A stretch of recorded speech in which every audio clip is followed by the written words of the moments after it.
Hi there. I'm so happy you could join us for the launch of this issue of TSR Summer Fall 2022.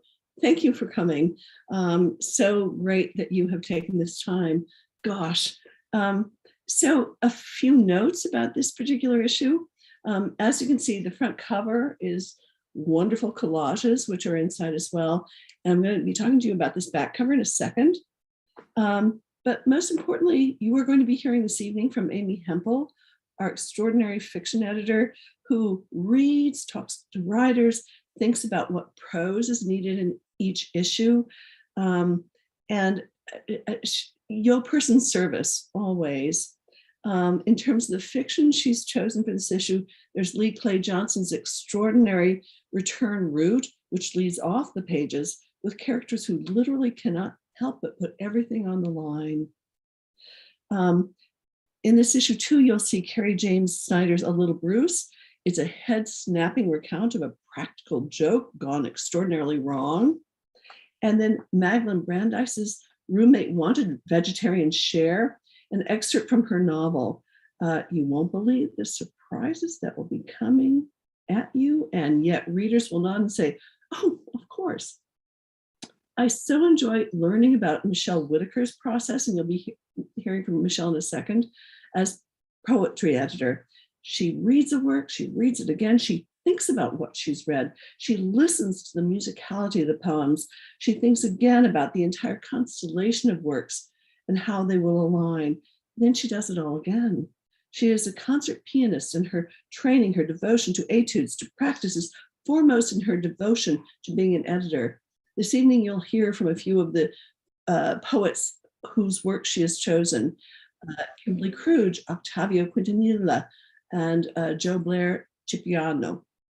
Anita Cusick has worked very hard as art director. She won't be here with us this evening because there's a hurricane in Florida where she lives. Eep. And she only lives an hour from my dad. Eep. But who is behind making these physical and virtual volumes a reality? Robert Reeves. Who knew we needed a literary and arts review? So his enthusiasm for this endeavor is remarkable. As publisher, he has protected and nurtured us. And after 15 years, his energy never wanes. Carla Cagliotti, our associate publisher, has been so extraordinarily thoughtful in the ways that she uplifts this literary review. As a writer, she knows deeply the difficulties that artists face. And every decision she makes shows how much she cares. Now, the back cover of this issue, as I promised, is a scene off Montauk Point, whales and sharks, and Dalton Portella, who took these photos, was diving in a shark cage because he wanted to know about sharks. But when he got back onto the boat after 2 hours of diving with sharks, he saw a whale breach and said, do it again to the whale once he grabbed his camera, and the whale did. On cue, hey. So that joyous image of that humpback whale that Portella photographed, Breach 3, all I can think about is how in these times we need to understand the undercurrents, the dangers, the possibilities, how we all need to learn to breach. With that, Amy Hempel, will you give a few comments? Thank you. Thank you, Luann. Very excited to be here tonight. We, and by we I mean Luann Walker and myself, we like a skewed sensibility, a boy's prank, as you heard, gone terribly wrong.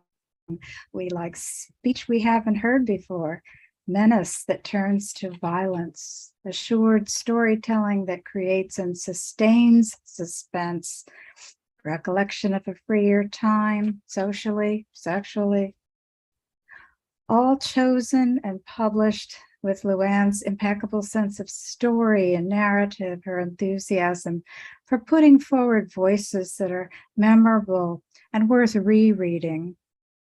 Maybe work we wish we wrote ourselves sometimes. Both individually And as part of this issue's mix, the fiction in this issue comes from writers you'll want to follow and tell others about. And I'm really proud of all of the writers representing the fiction this time around. Welcome and thank you. Thank you so much, Amy. Thank you. And now, gosh, Michelle Whitaker, do you want to talk a little bit about what you're thinking about as poetry editor? Oh, actually, hi, everybody. I'm probably not going to talk too much about that. I think the poets should speak for their own work, and that's the beauty of a launch like this, right? So if you've never met me before, hi, I'm Michelle. I'm a poet first and foremost, and I consider myself, I guess, guest poetry editor for a little bit for this current very beautiful issue number 30. I'm absolutely thrilled to witness this official launch and to sit back and admire these excellent writers who will read and share their personal stories. I think many of the poets we selected have sort of personal stories within their narrative threads, which are very beautiful and poignant, and especially at the, well, we're not out of the pandemic, but I think we can still use these kind of humanistic stories. And so I just want to thank the readers who agreed to participate today, as there are familiar faces and new faces I can now put to words. And I would also like to thank the readers of this the issue, mainly the MFA students. You know, they had a say in this, and they spent a lot of careful time considering, reflecting, even analyzing poems for this edition. And lastly, I would like to thank the most gracious executive editor, Luann Walker, Bob Reeves, Carla, for this issue. And I'm just so honored to keep learning from you and spending time with you and gaining insight into these lasting and fleeting moments that were given by these poets. So thank you. Thank you, Amy. Thank you, Michelle. Scott Sullivan helps to keep the trains running for the issue, but also for this evening, the person who's keeping the train running is going to be Howie Gunston. Howie is a 2017 graduate of the MFA program, and Howie is now he moved on. Lecturer of Writing and Rhetoric at SBU is one of his titles. Another is Adjunct Instructor of English at Suffolk County Community College, and he's creator of Writers, Ice Cream, a limited podcast series on the craft of writing. And he's also founder of 271 Consulting LLC. So Howie is going to guide us through the rest of the evening. Howie, thank you. Luann, thank you very much. I'm really excited to be joining everyone tonight. Congratulations, first and foremost, to everyone who played a part in bringing TSR to life tonight. We are here. TSR gives us an opportunity to really celebrate all the joy that is bringing art into the world, and we will do so by really honoring the works of 9 specific contributors to the journal tonight. And it's TSR that brings that to us. So since we're going to spend a lot of time digging into the works of these 9 authors, I did just want to take a moment and talk about the significance of TSR as a journal. I first discovered TSR as an MFA student, had the privilege of being part of that editorial team, being published by TSR. But TSR has never been far from my life, even after graduating. When I have the opportunity to teach Intro to Lit, TSR is the textbook that we use. I think it's a great way for students to experience what a literary journal is and to find work that they connect with. And this is the power of a journal. A few years ago, my students were staging a panel discussion where they were sharing their work with the world. And I'll never forget this because it was one of those moments where you knew you were in something special that was occurring in real time. A student who had never picked up a literary journal before in his life, who unabashedly declared he doesn't read poetry on the first day of the semester, wrote a really really insightful essay on one of the poems that we read. And so we're on the stage and it's going like clockwork. Students are largely reading pieces of their essays. And when this student shared their perspective on one of the poems, he went totally off script and suddenly in that moment shared in real time the emotional connection that he unexpectedly felt with that poem. I'm talking full on tears. The audience was crying. I mean, it was one of those moments where you just realized something really profound is happening in this moment. And his quote has stayed with me all these years later. And what he said was, I didn't know I needed this poem. And I am so happy to have found this poem. And he talked about the significance that TSR played in bringing this poem to him, this thing he didn't even know he wanted to read, didn't even know he needed to read. And that was the power of what a literary journal brought into his life. And it's the power that's possible every time we pick up a piece of writing or art. And so that's what's really exciting about tonight. So as we prepare to hear from our 9 contributors, I think that is the gauntlet we're drawing tonight, right? Which is, what are the words we don't even know we need to hear until we hear them tonight? So no small task there, contributors, but no pressure, but we're excited. So, but I encourage all of us to think about that as we hear from them. What are the words we didn't even know we needed to hear that we hear tonight? With that, let's really bring up who we're here to hear from, our contributors. I'm going to introduce them one at a time. And so this evening, we're going to start with Lee Clay Johnson, who grew up in Tennessee and is currently professor and director of the Writers Foundry MFA program at St. Joseph's College in Brooklyn, New York. Well, there was the accent right there, right? New York. He is also author of the novel Nitro Mountain. Lee will be reading an excerpt from his soon to be published novel. The novel is called Four Walls Around Me to Hold My Life. And the excerpt is entitled Return Route. Lee? Thank you so much. It is a real honor to be here with all these amazing writers, and Lou Ann and Amy, thank y'all. So I'm just going to start with a quick clip from this excerpt. The title has changed. It is now Bloodline. So there that is. Ain't much opportunity in this world for boys like you, he says.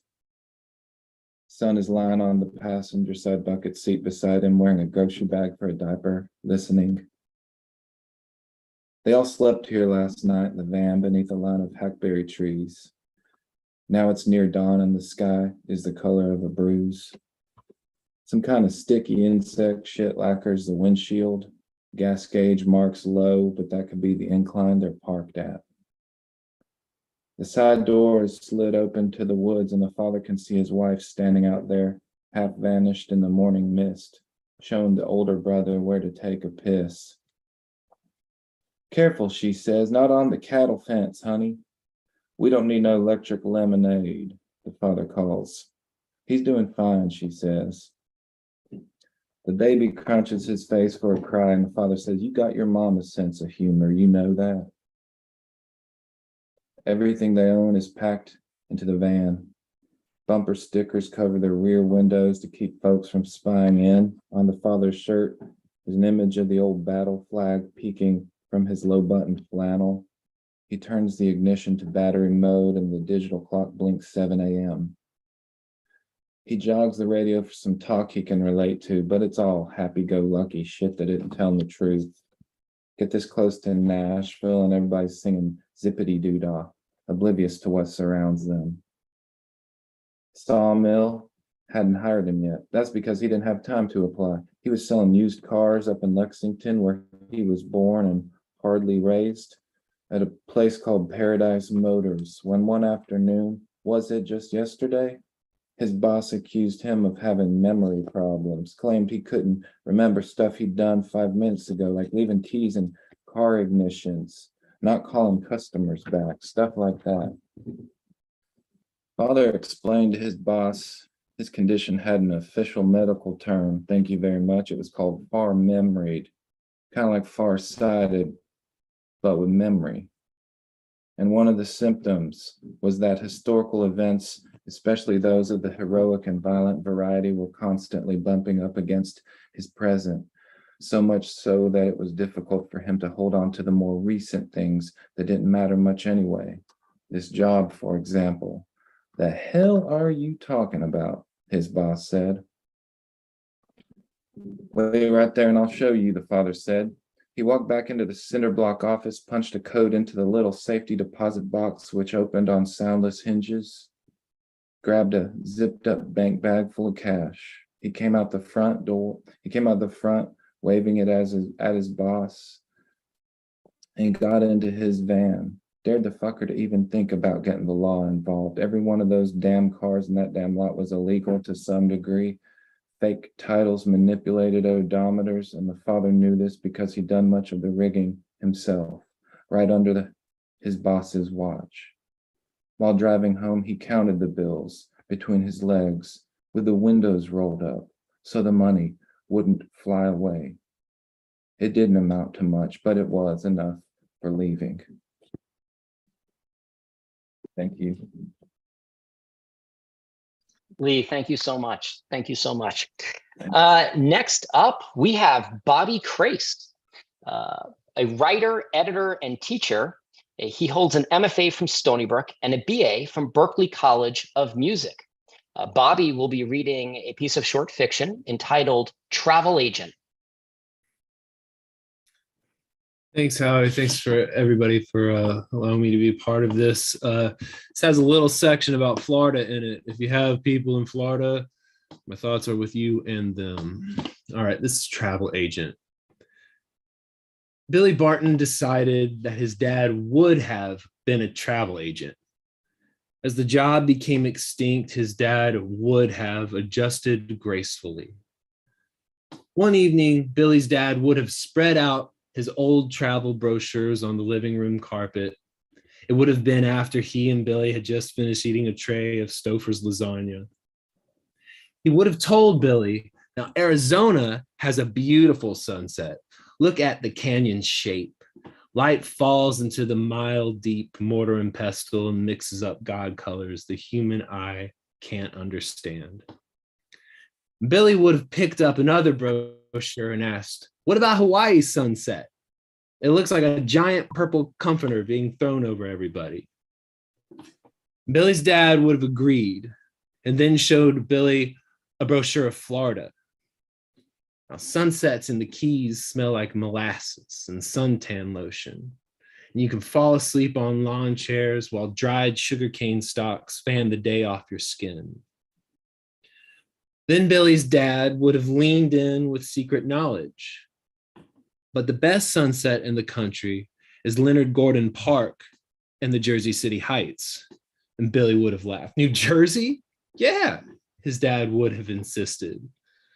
The pollution restricts the light into this endless photograph with skyscrapers at the bottom that bottom out like a briar patch, and anxious cars that bump over rusty bridges, and giant metal birds that dip in and out of Newark's neon clouds.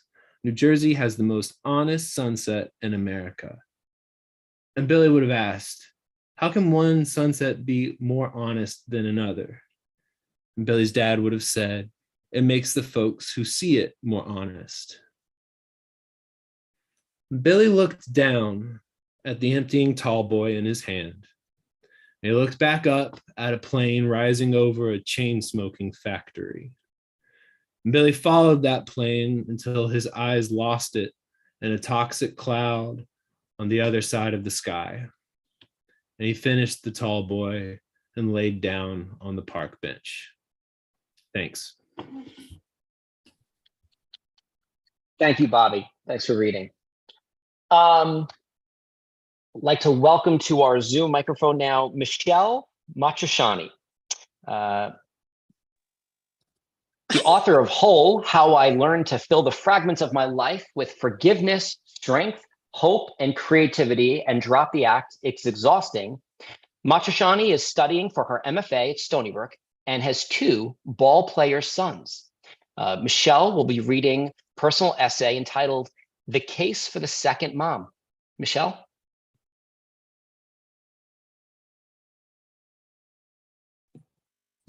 Hi, everybody. I'm sorry, my power just went out here in North Florida, so I'm getting creative with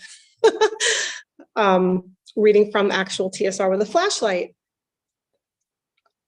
My mom friend called me from the car yesterday with her 11-year-old in the back seat. Hi, you're on speaker, she announced the second I answered her call. 3 words, you're on speaker.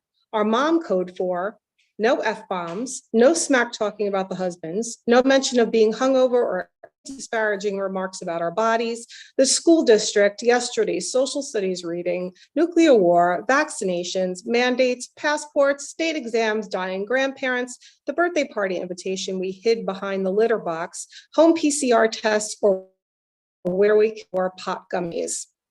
What she called to discuss, however, we are permitted to speak about aloud, regardless of little ears, and that's baseball.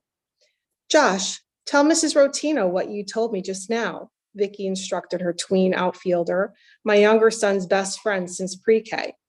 In the 7 years our families have become close friends, I've often called Josh my second son, forgetting that I have 2 boys myself. I've never been good with numbers. What's up, my boy? I asked as if cotton candy were foaming from my mouth, inviting Josh to bare his soul to me. She is so much nicer to me than my mom is, I imagine him thinking. Nicer than I ever could be to my own children, I answer him telepathically. I get you, Josh. Mom code is initiated when mothers acknowledge the circumstances in which we are better mothers to other people's children, especially when we're at our wits' end. This is why Vicky called me. I am patient, kind, a stellar second mom to Josh. Vicky can't do stellar at this moment. The only thing she gets about her child is that he doesn't want her to get him. Don't worry, Vicky is well equipped. She's just saving her award-winning parenting for my kids' dilemmas when my patience is so thin you could wrap sushi with it. I'm quitting the team. I am quitting baseball forever, Josh says, his voice hoarse. Did you hear that, Mrs. Rotino? Vicky keeps running the script. I have a quitter on my hands. Ah, the shaming device. I know it. I use it. I believe in it. But shaming is not the job of the second mother. No. The second mother's role is to swoop in so the actual mother can roll around in the mud of her contempt, really swim in her heat, and fester in the loathing of her life as she knows it. An epic fail to her son, the mother of a quitter. I pull out all my tricks from the parenting blogs, from the books I've half read, from the TED Talks I've half listened to. I do the opposite of what I'd normally do. I validate. Baseball is getting really competitive now that you boys are getting older. It must be a lot of pressure.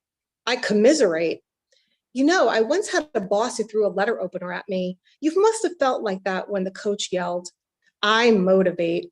You can't judge the sport by the people who run the sport. Now you show them they can't get you down. I might as well have spit tobacco wads on the mound, patted Josh on the butt, and sent him back to center field. I am fire, no cap. Josh didn't quit baseball after all. After parent-teacher conferences, when my son's teachers sucker punched me with the information that my son had 14 missing assignments in the month of February alone, the same month I had temporarily moved in with my parents to arrange hospice care for my father, I called Vicky from the car, my son sitting next to me. Vicky, I said, you're on speaker.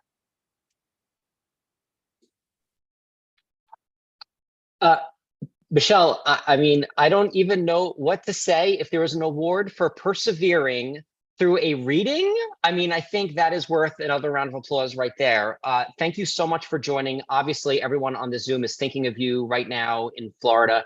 And if you need to hop off because of life, I think everyone would understand. But thank you so much for being here and reading tonight. We appreciate it.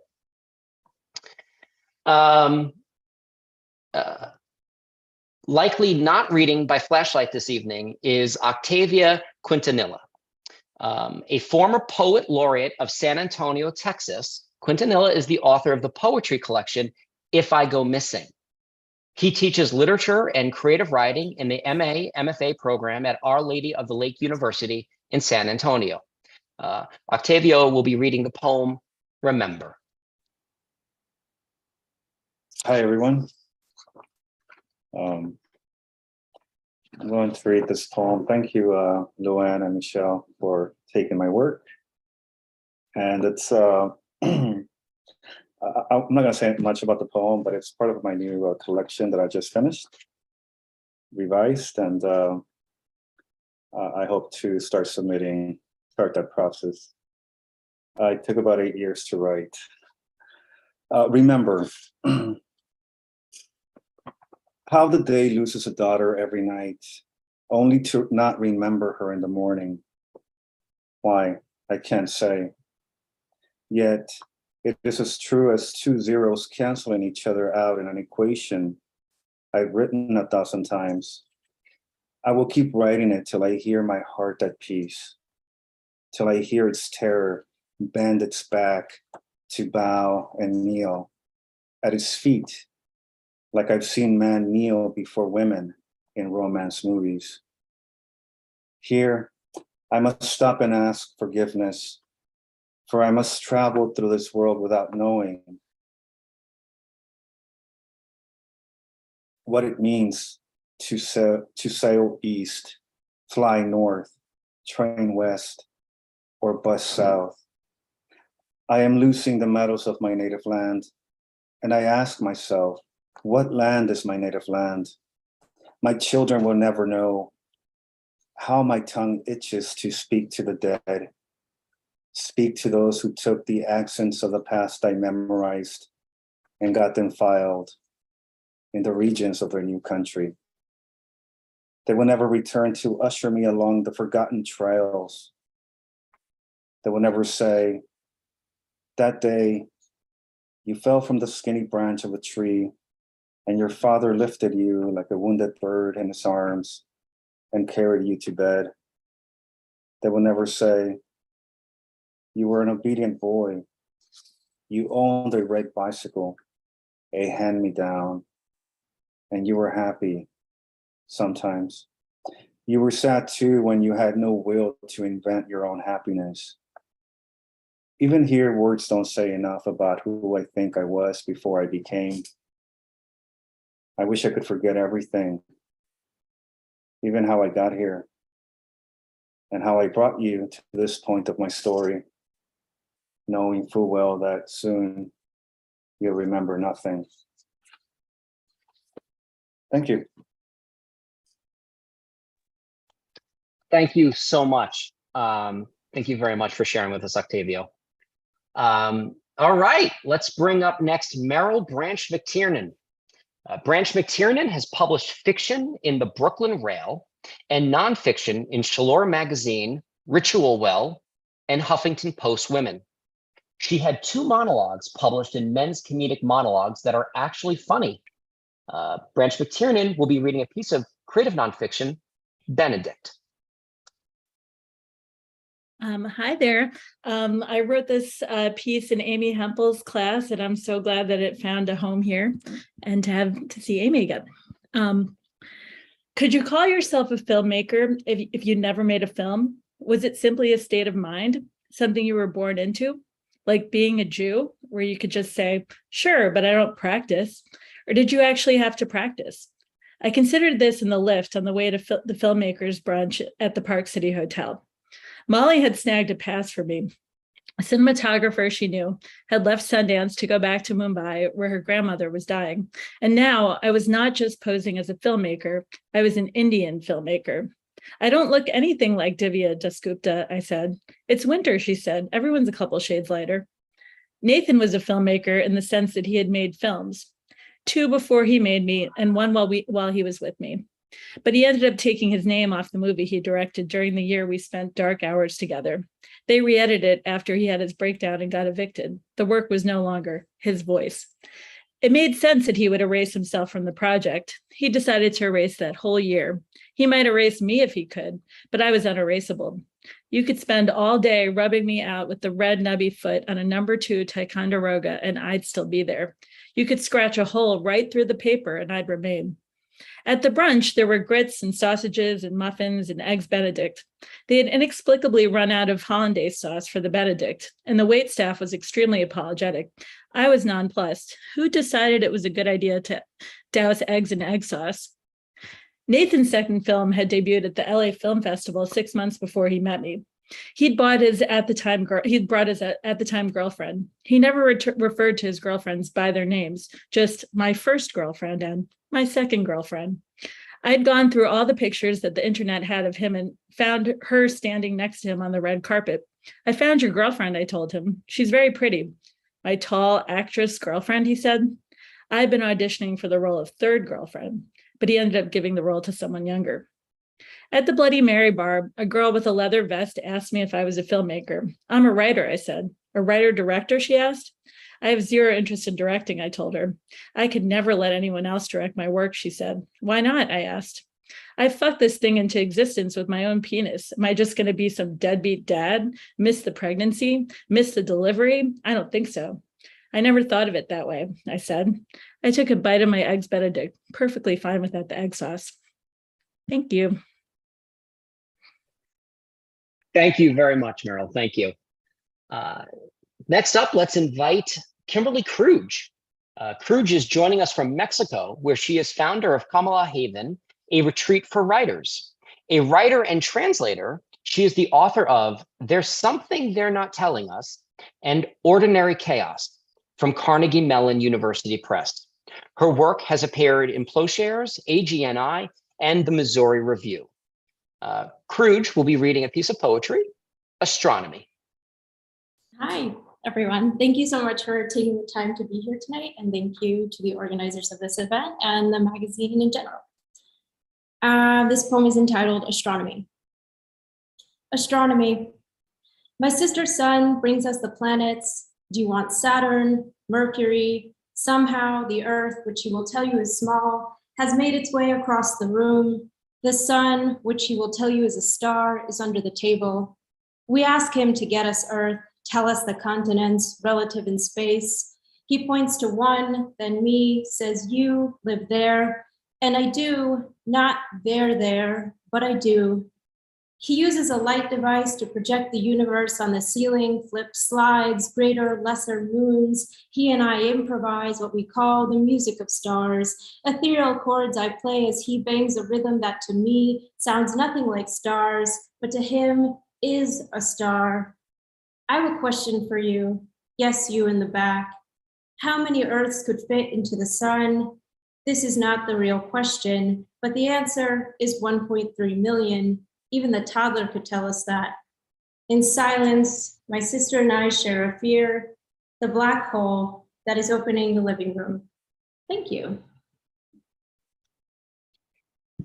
Thank you so much, Kimberly. Thank you. All right, next up we have Magdalene Brandeis. Brandeis has translated and adapted French films and produced television series and pilots for ABC, AMC, Bravo, and MTV. She's executive producer of the MFA programs in film and television writing. Brandeis will be reading an excerpt from We Were All Vegetarians, titled Roommate Wanted, Vegetarian Share. Thank you. So this is about a page or two into a novel. It's set in LA in the 1980s.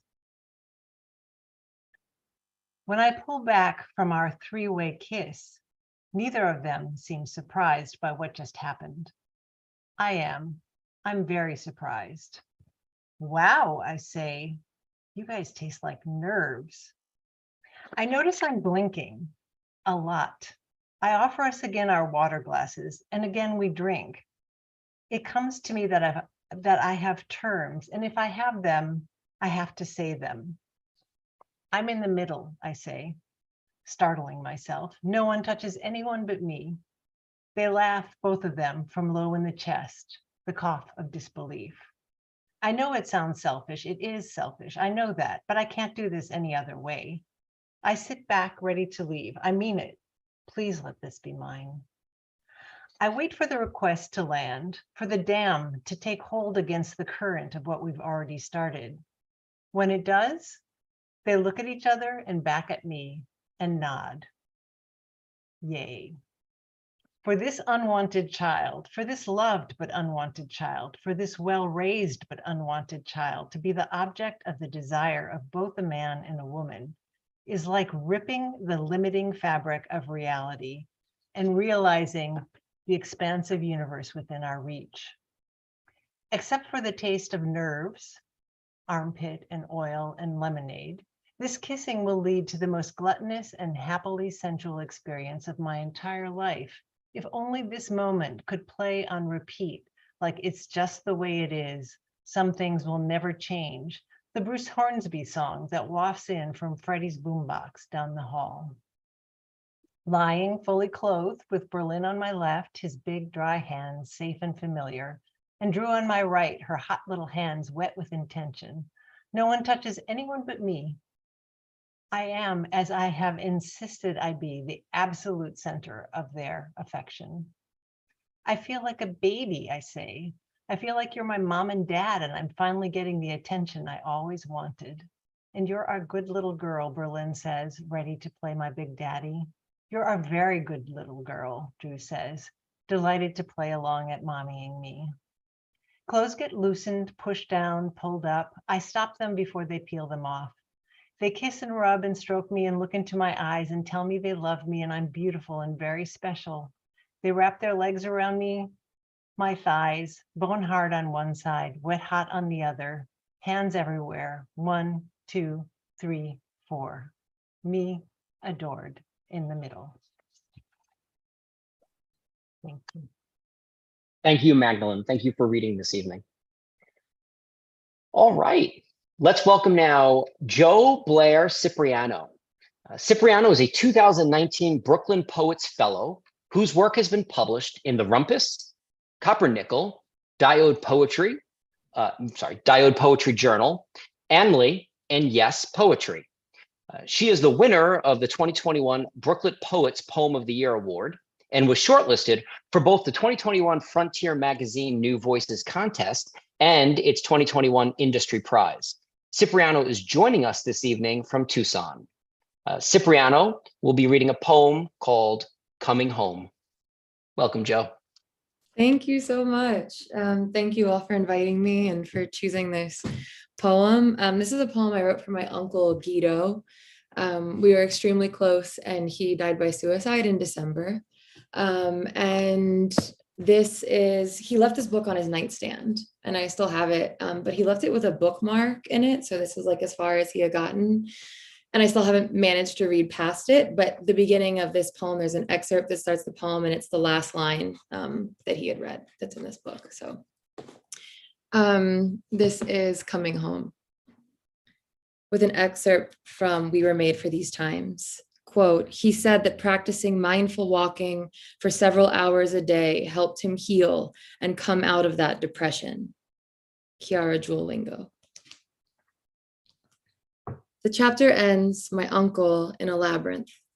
Lingo motionless on his nightstand, skewered in time. Forget the bookmark. All there is beginning, a walking towards. We die and life keeps every secret we told only ourselves. No, I said, forget the bookmark. There is lilac paint chipped into a silhouette on drywall, a bunny, oblong, climbing the wall. See it.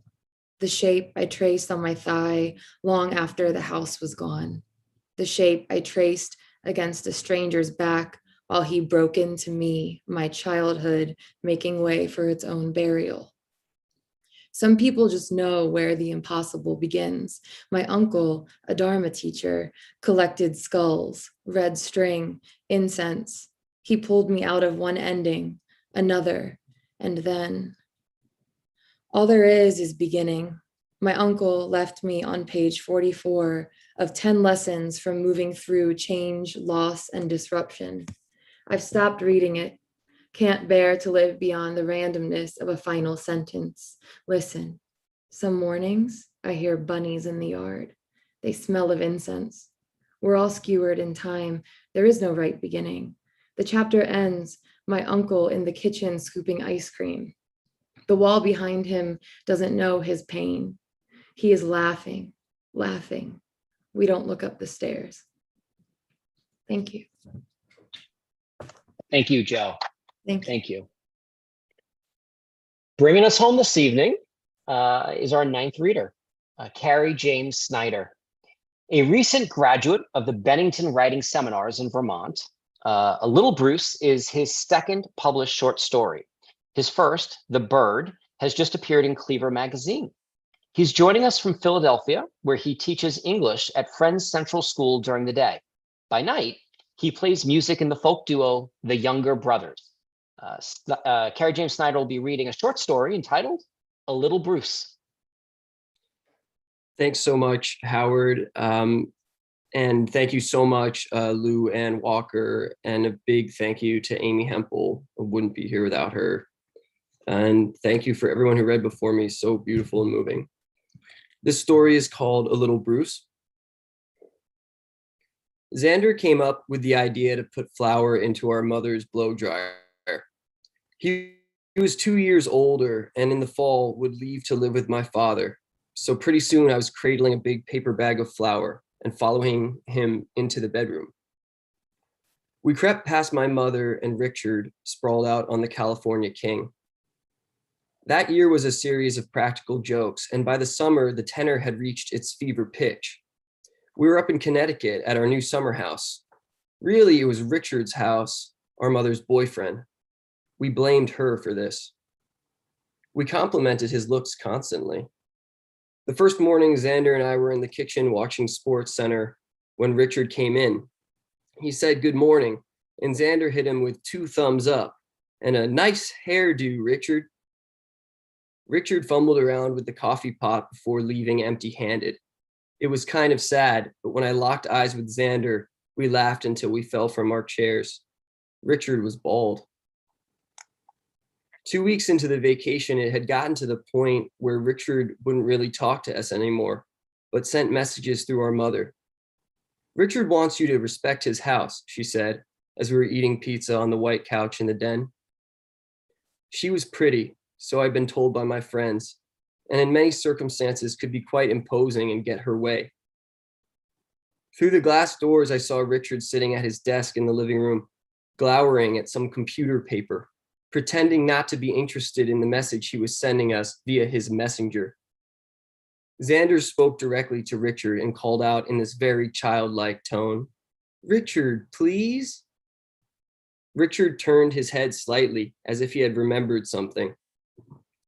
"It's our favorite show, Richard," I added. "You were a boy once, Richard," Xander said. "Don't you remember your favorite television program?" He waved us away dismissively. We took this as his blessing and thanked him. My mother pulled her hair and left. Xander made a little tune to the words, "Richard the boy does it again," that he sang during commercial breaks. He was a talented singer. I nearly choked on my pizza and had to pull the cheese out of my throat. Needless to say, our mother deserved a practical joke or two for what she did, giving herself to this Richard. I knew Xander blamed her for the divorce. I agreed with him when he said she should have never left our father. Now we hardly ever saw him, Bruce. Lately, I had begun to think of him more as a guy named Bruce than my father. My mother was constantly mumbling, "Bruce this, Bruce that," to Richard. And I had the feeling that he was trying to get me back too. Bruce was good at everything, cool sports like billiards, darts, and bocce, and could name every country in the world. He had this big globe in his office I used to spin around and land my finger on. When I asked him the capital, he could name it. And damn, could the guy dress up. He was one of those guys who looked unreal in a suit or tuxedo. He taught me how to pull up my socks and fold them at the right spot so they wouldn't slip down and bunch up. He taught me how to fold a pocket square. He taught me how to get the wrinkles out of a shirt by throwing it in the dryer with a few drops of water. And Bruce could command a room, talking music and culture while holding a pool cue and sinking the 8 ball. The dude marched with King. Need I say more? Bruce versus Richard was no contest. Richard was a fat old surgeon who thought about people as imaginary characters in his textbook on bedside manner. He was the guy in the corner pretending to listen along to my father while he plotted his next incision into the human body. Yes, he had known Bruce, worked with him at the university, and taken his wife. Now that he was here, Richard taught me Jack. Thank you, dearest mother. I felt with each spoonful of flour into her blow dryer that I was doling out justice. After I wiped the excess flour from the edge of the blow dryer and some that had spilled on the sink, I followed Xander back through their bedroom, making sure to step at the same time as he did and to avoid the creaky spots. It probably didn't matter anyway, as Richard's hacksaw snoring gave us plenty of cover, let me tell you. Thank you. Carrie, thank you so much. And thank you for being our final reader of the evening. On behalf of everyone at TSR, I'd like to give a final thank you to everybody that contributed to the journal in general, but specifically our contributors and readers this evening. This is part of the Writers Speak series from Southampton Arts. And if you would like to find out more about that or how to get your own copy of TSR, the Southampton Review, or to find out more about the programs that are offered out of the MFA program, you can visit stonybrook.edu/MFA. On behalf of everyone involved with the event, thank you so much for joining us this evening and streaming this event with us. And we wish you a great evening.